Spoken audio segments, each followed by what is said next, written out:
The real story that happened to me about 3 years ago. I had a good friend who was seriously interested in all sorts of occult sciences. As for me, I've always been interested in mystical things, too. And so, one warm summer evening, we decided to sit in his brother's yard, which was quite close to the city cemetery. We have one residential area not far from the cemetery, so we didn't make sense of it. As it turned out later, it was in vain. We're sitting there, drinking beer with a friend, chatting about different things, like nothing unusual. We sat there until midnight, and then the hell started. At first, a pig screamed wildly and unbearably in the neighboring yard, as if it were being slaughtered. We looked at each other and naturally tensed up. The screeching stopped, but literally 10 or 15 minutes later it started again, and even with a vengeance. Just imagine, it's night, and a pig screams wildly in complete silence. The summer warmth was gone. The two of us really felt the chill hanging in the air, even wrapped ourselves in a blanket, cuddling up to each other. But that was just the beginning. The pig squealed for an hour, with an interval of about 15 minutes. After that,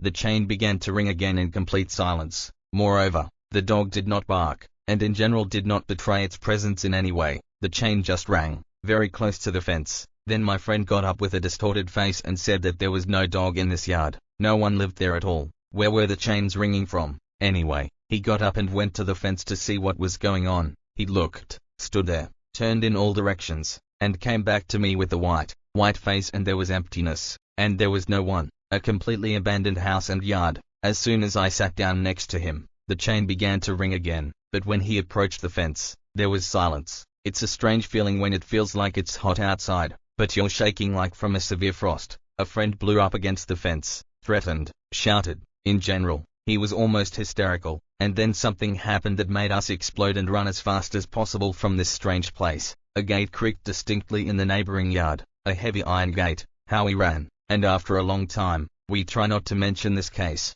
because it immediately gives us the creeps when you remember.